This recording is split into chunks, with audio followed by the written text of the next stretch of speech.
This is Breaking the Blocks, and I'm your host, Rachel Pearman. If you're watching us on YouTube, I would love it if you give me a little thumbs up, ding, ding, ding, if you've enjoyed the content. Helps me to get the message out there. And also, become part of the gang. Subscribe, hit the bell down there as well, because then you'll know when I upload the content, which at the moment is every other week. So let's see who's on this week's Breaking the Blocks. Oh, okay, we're getting somewhere. Ooh. We've gone right into the nitty gritty here, Janet. It's like Yeah. our lunches. There's no warming up, straight in there. No, straight there. I don't think I've absorbed it. It's like it's I don't know, it's like a bad dream or something that I haven't quite processed yet. My guest today is Moda fabric designer Janet Clare. Not only is she a fabric designer for a huge American company, she has her own business. She is a very talented artist and quilter. And she's also my friend. I've known Janet for many years, and this was actually one of the first interviews I did for Breaking the Blocks. And for one reason or another, it got pushed back in the schedule, but it's finally out today. Now, there is no major block for Janet to overcome in this interview, but we do have a lovely meandering conversation where we talk about life, what it's like to be a human being in this world. How do we grow, especially after something like COVID, which we discuss? But how do we change? How do we develop? How do we work to deadlines? How do we find ourselves? And along the way, Janet will give you some pearls of wisdom. It's only a half an hour interview, so I hope that you'll sit back and relax and do whatever it is that you're doing, whether that's sewing or creating or just listening, and find something in this interview, as always, that might just help you to break that block. Hello, lovely Janet Clare, in the studio with me today. And I've just said to Janet, I don't know where this is going to go because I never do any preparation. And you said? Neither have I. That's good. Why would I prepare for a conversation with a friend? I'll email you an agenda and we'll agree what we will discuss. Will you answer these personal questions? You could ask me whatever you like. I've only had a coffee, so. But if someone gets something out of our conversation today, Janet, that's the idea. That's why I don't do the research, because these conversations are just all about life, how we face our challenges. And everybody has a different challenge. Everybody has a different problem. And so I'm hoping that through these interviews that somebody will hear something from one of our guests and go, oh, that is me. Okay, yeah. I'm going to try that. Okay, great. So I can't prep anything because I never know really what the major blocks are with people. Of course, Janet, I do a bit with you because I've known you for so many years. Oh. You were here with me right in the beginning. And I think one of our major blocks, Janet, was COVID, wasn't it?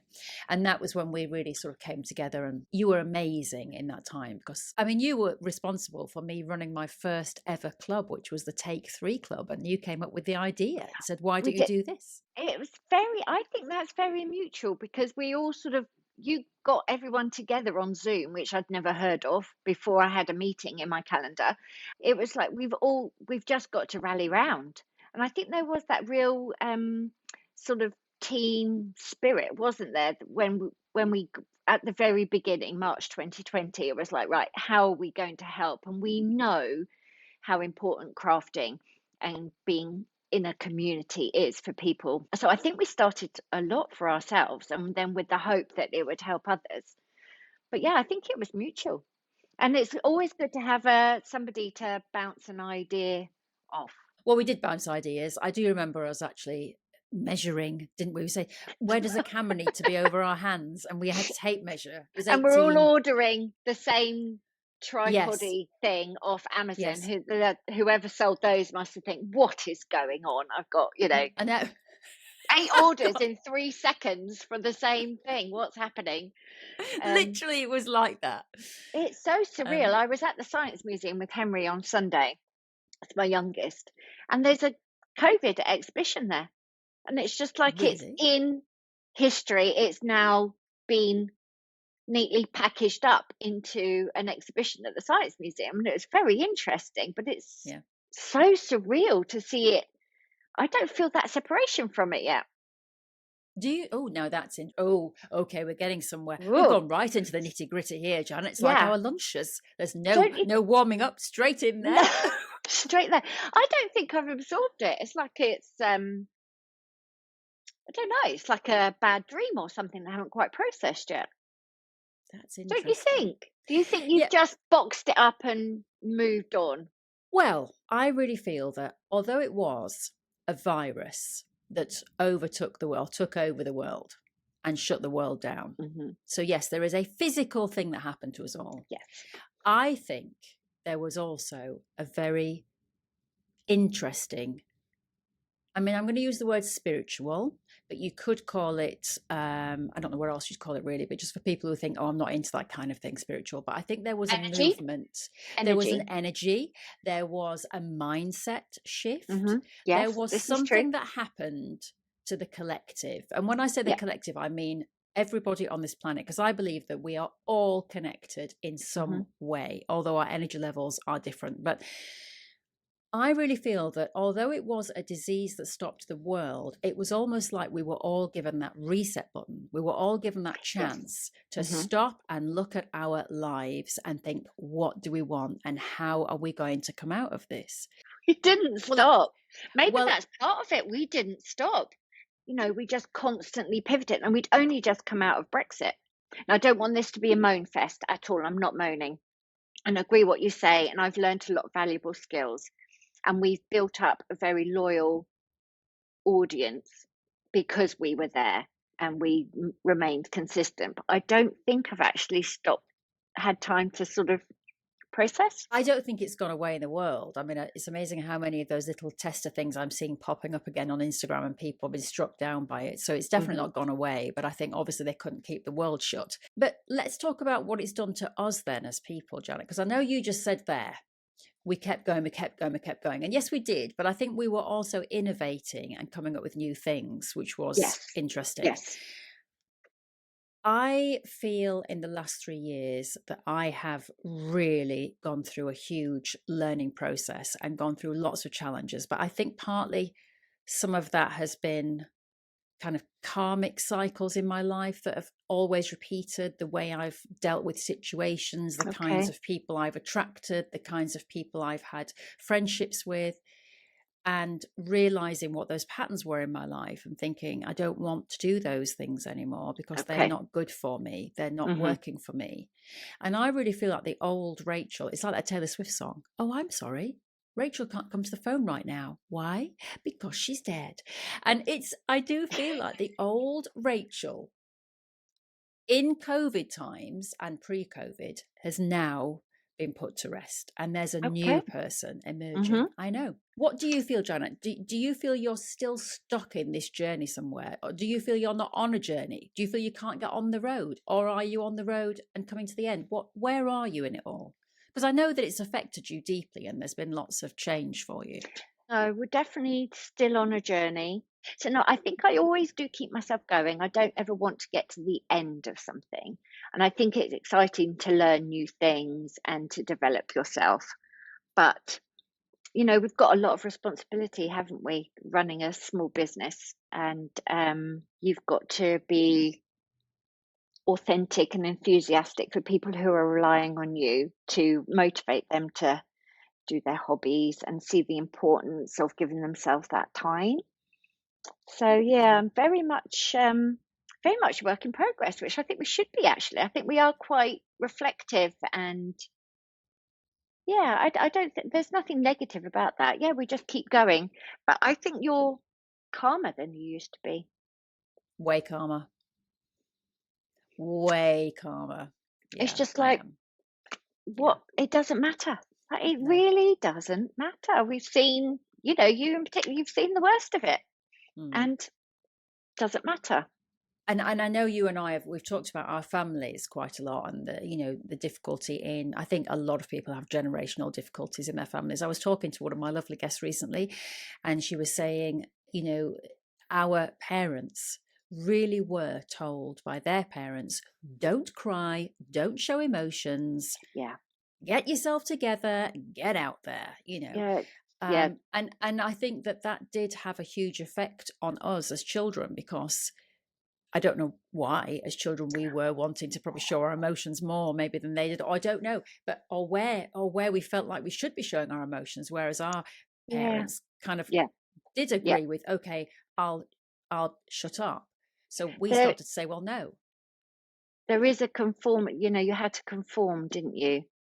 And school uniforms are much stricter, and the length of your skirt, and I think there was a lot more of what will the neighbours think. And I mean, I wasn't brought up, children are seen and not heard at all by any means, but I would definitely ask my children's opinions more than, we were when we were young. I think that's what every generation does, though, doesn't it? You break forward, and we don't have conventional jobs at all, and we have to be very self-reliant on our voice and keeping that uniqueness to us, which feels like you're swimming against the tide a lot, because you see all this Barbie pink in the shops or something, and you think, well, I don't do that necessarily. So you've always got to come back to you, like a true north. You've got to know what that is and keep coming back to it all the time. I think that's where the waning of energy comes in, because you eventually you get tired and just need to step off. Yeah. Are you feeling like you need to step off? Because I know Yeah, life I am is looking very forward to a tricky. week off. Yeah, I'm really looking forward to a week off. And I won't stop being creative, but I won't be trying to design any patchwork or anything like that. But I always, have more time to read, I watch more films, you sit and chat, you listen to different music because the kids are home, and I'll knit. And the studio is always here. So, and I do actually love being in this space. So I quite often come here on a Sunday just because it's a nice place to be. And all my nice books and my, I've got a beautiful candle, and it's a really lovely space to be. So I do spend a lot of time here. I think you should do something for yourself. Absolutely. Absolutely. I am getting better at that, but I often have a word that I'm thinking about that I want to attach myself to. And I have lots. I've had savor, where, it's live in the moment. Like if you're drinking a coffee, really pay attention. It's warm in your hand and all of that kind of thing. So we've done that. We've talked about that before, haven't we? And little glimmers of things. So, and I Yeah. don't have to be physically in this space to be working or productive. And I've done a lot of thinking about what productive actually means as well. You get so hung up on what you should be doing. Did I So answer that question? I forgot what the yes, you know, question you did. was. I'm forgetting what most of my questions are, to be honest, but it's an We're interesting just discussion. chatting. Do you think you're getting better at that process? I think you are, Jana. I mean, you just said to me that you find me more at peace now, and I certainly am. I do feel like, yes, you certainly did used to beat yourself up quite a lot. If you weren't producing, you weren't at Yes, your desk, you weren't coming yes. up with the ideas. So do you think you're getting better at that now? I think I am. I Well, really there's the do think cuckoo I clock, am. people. There's the cuckoo clock. This That is was my the cuckoo clock. bane of my editor's life. The good news is for you, Rachel, Yeah. is that she's an hour ahead. So instead of Is going off she? 12 times, which she should have done, she's only gone once. We'll make sure we So you're finish it by very then. lucky. I do think I'm getting better, but I still have to tell myself that it's Mm. okay not to be in. And it's all coming from me. There's no pressure from anyone else.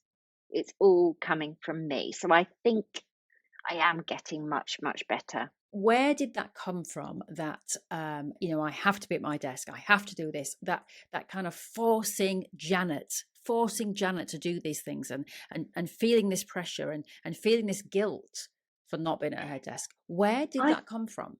I think there is a bit of, who am I to have, who am I to draw and get paid for it? And who am I to sew? I'm not the best sewer. And who am I to have this beautiful studio? And you've got to work hard to earn it and to deserve it. And you've got to be seen to be appreciating it. I don't know. That's a really complicated question, isn't it? Yeah, but that's an interesting answer. I mean, to say, do I? Who am Who do I I? think I am? Yeah, who do I think Yes. I am? Do you judge yourself against other people then, or did you in the past? Only in the fact that you would daydream about being where they are. So I'd love to write a book. I'd love to do this. I'd love to have that. And I do make a note of when we've achieved a goal. And I do have a little list in my purse of things that I would like to achieve. And I've crossed off a lot of them. So we just keep going. we just keep going. And I do think you have to be grateful, and we're very good at that. Have a few moments. They're not really affirmations in that I don't repeat a phrase over and over again, but I do definitely have this ritual when I come into the studio.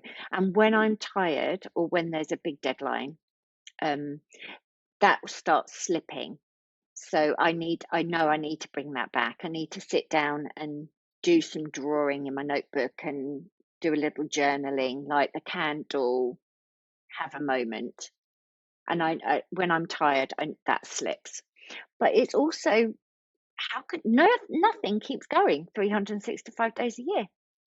So I think I'm getting better at realizing that it's ridiculous to think I should as well.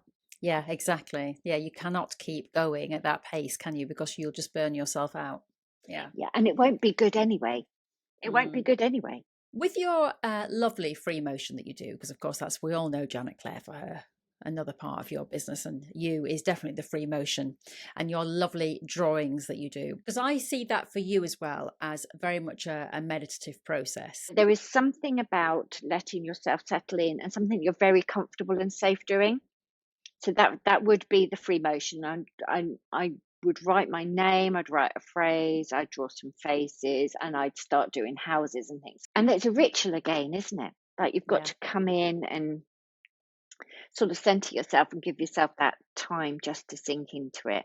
And I'm very bad at being interrupted. I've got a question for you from that, Janet, and you might just go, how am I supposed to answer that? And I have no idea. But it just came into my head as I'm listening to you. You know, like you just said there, you don't want to be interrupted. You're in the flow. It's almost like a meditation. Now, all of that to me is saying the word safe, like safety. Yeah. So why do you think it's so important for you to feel safe in order to create? I can actually answer that. You know, I won't remember his name. Is it Maslow who did that pyramid of needs? I don't know. And at the bottom, you've got shelter, and you know that you've got a roof over your head. You know you've got food, and then you need sort of social connections, and then you need energy. You know, whatever. At the very, very, very, very, very top is creativity.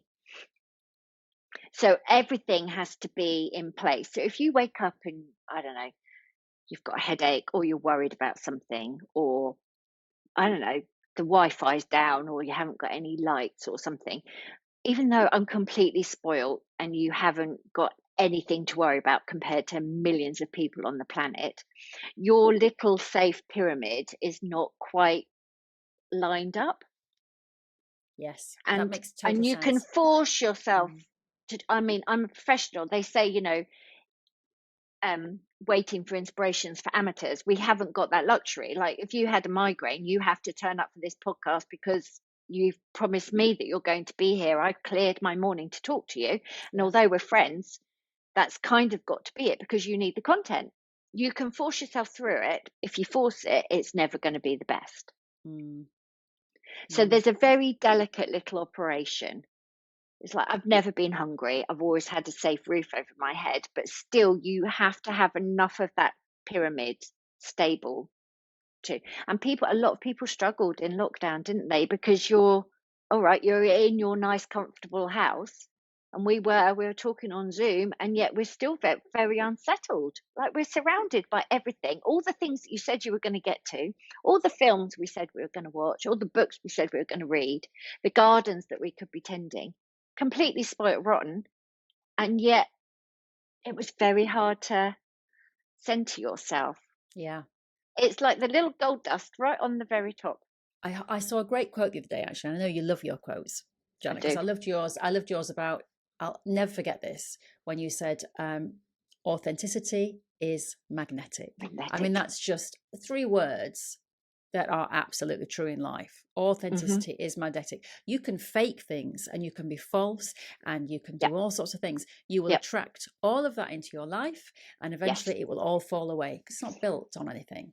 But if Yeah, you it's are not true. authentic, if you are authentic with yourself and authentic with other people, then the people who want to be around you and your authentic self will be there. But there was another great phrase that I heard the other day. I find if I make decisions with my heart, they are generally the right ones. I took that as a kind of gut feeling. If you feel in your heart and your soul, because I think heart and soul Yeah. are often combined as a Yes. word, are they? Is it in your heart and Hmm. soul that people say soul as well? So I think if something is in your heart and soul, it's in your gut, then you will go for it and you'll know it's right. And I feel like that ties in with that aspect of being safe as well. If you are Yeah. safe, if you're feeling it's right from your heart, your soul, Hmm. you will be able to create. No one's ever finished. You're like, we're never finished, are we? You've got to keep going. But I think we've got very vulnerable jobs. That's another question to you, Janet. How do you feel about being so vulnerable? Because you are judged, you are putting yourself out there on the line. So, once again, is that something you've got better at? Because I know in the beginning with me, not with me, but I mean me, for me, and facing the world and doing what I did, presenting and acting, a Yeah, world of rejection, a world of sometimes horrible comments. absolutely. Um, I've got much better at it. And yeah, again, we all support each other. But I saw an artist or creator on Instagram. She's actively trying to get 100 rejections. okay, So instead of, I really want to design a fabric collection for Moda, and then Moda, you're desperately pinning on them saying yes. You flip it and you go, I need to submit to 100 fabric companies. right, I'm trying to get 100 no's, because when I've got 100 no's, then I will have a lot of info. I'll have 100 answers of why this didn't work or what happened or time. And I've developed and I've grown a thicker skin and I've removed myself from it. And then that is valuable information. And this little comment that she'd made was, it's impossible to get 100. She cannot get 100 because people say yes. You yeah. can't try that hard and not get somewhere. So I'm getting much better at that, because you flip it and you just think, do you know what? They're never going to find me. They're never going to find me. You have to be sharing what you've done so that people who might like it can see it. That's so good. I love that. I'm going to look for 100 rejections because, as you say, in doing that, you will get lots of positives along the way because you can't just get. And you know what? If you get 100, you'll get one. You'll get one after that You'll 100 get that will one. come through. But as you say, you're putting yourself out there. And that's what you have to do as an artist, as a creator. But I think as a human being, Jana, you have to lay yourself on the line. You Because if do. you just keep it all in and you won't be vulnerable, you won't show yourself, you are not ever going to find yourself and find your people No, because you're no, no, wearing no. a And you mask. need to know quick. You Yeah. need to know quick. It's saying what you want. I say this to so many of my guests on this podcast that you only learn by making mistakes. And so actually Yes. nothing is ever a mistake. And if you have put time and energy into something and it's not worked out, don't be angry about it. Or if you are, give yourself an hour, go and punch a Yeah. bag, do Yeah. something, let it out of your system, but then try and look for the positive and be grateful about it. Be grateful for Yes. what you've learned from the experience because you have Yes. learned. And as you said, I think if ever we get to the where we think, right, that's it, I've learned everything, I'm done. Well, then I think you've got a real problem because we're Yeah. not done until the last day on this planet. Because on the Yeah. last day on this planet, there is still a chance to say that thing to that person that you want to say. Yeah. Make that call if you are able. You know, Yeah. you're still able to do these things. So yeah, You've we're got to never keep finished. connected. Yeah. Yeah. Thing is, it's just a constant process. Yes. And I think you forget that.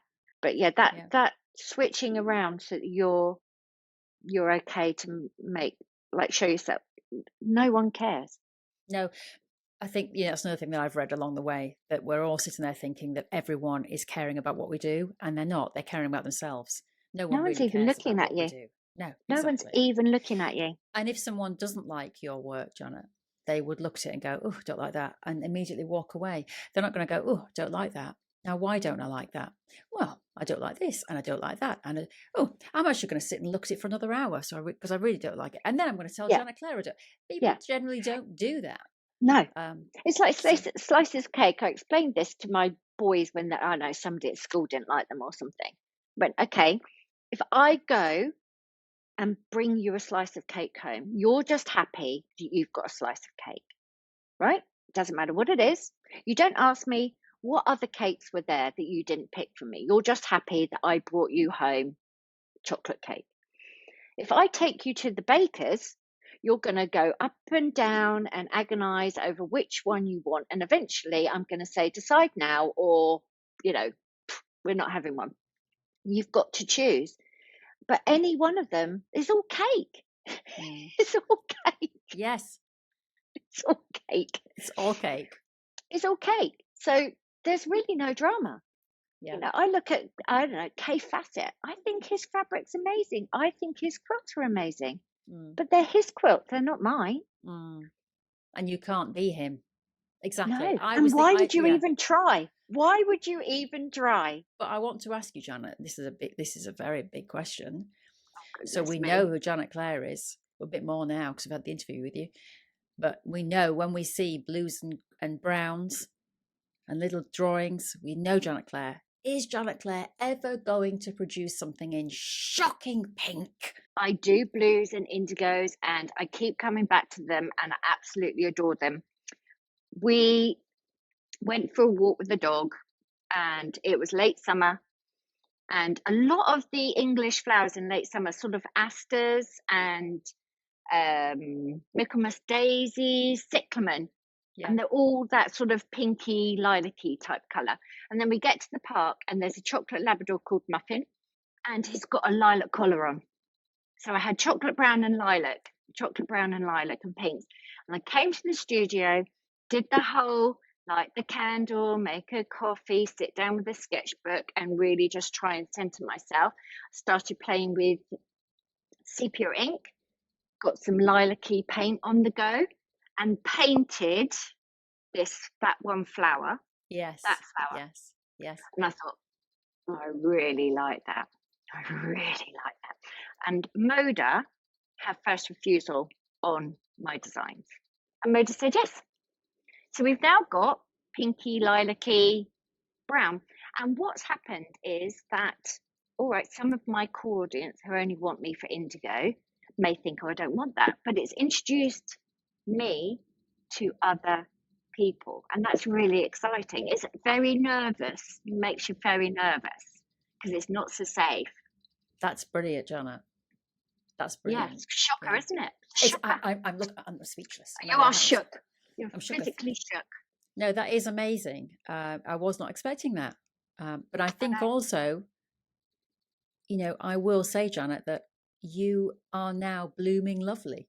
Because, you've always been blooming lovely, but you are blooming. Look at you. So, as we've said, this 3 years have been a process. It's been a journey. You're now stepping outside your comfort zone. You're feeling vulnerable enough to be able to do that, but have enough faith in yourself to do it. I love that, and I think these things seep in our brains. The person who said, I'm going for 100 rejections, and I don't know when that came with you and your material, but, maybe you just, a little bit has gone in there and you've gone, I am going to do something different. And if I get rejected, it doesn't matter. And you didn't get rejected. So I think that is the big lesson to take from this. And I know, from talking to you, Janet, on a personal level, there have been a lot of struggles in the last 3 years, as there have for me. Some family-based, some financial-based. The whole world is in financial crisis. Yeah. So I know there have been difficult times, but you are coming through it. And that's just having that faith. And we're stronger. And I think our little pyramid is getting firmer base. It is. It's getting a broader, firmer base. And we're getting more and more layers. The more that we talk to each other and meet up for drinks in London and go to art galleries, the more that you're just strengthening everything. We have to I do think those sayings, although they are oft repeated and they're on fridge magnets, I think they do get to the crux of things very quickly, don't they? Yeah. And authenticity is magnetic. and she believed she could, and so she did. Yeah. I just have to keep dragging yourself back to those. You do. I like the painting of the flower. If Moda don't, Yeah. it's a painting. It's not, you know. Yeah. I'm very pleased, though. I'm pleased. Oh, look at my baby girl. She's grown so much. Well, listen, Janet, it's been an absolute pleasure, as it always is. It has been lovely climbing into your little brain. Not little brain, you've got a big brain. Massive brain. Massive brain. It's been lovely talking to you and learning a bit more. And you've come out with some real notes of wisdom there, and some good phrases. And that is all I ask for with this little podcast. And you're doing good work, and keep it up. I shall Just try, my keep it dear. up. I shall try. Thank you so much, lovely Janet. You're welcome. You're very welcome.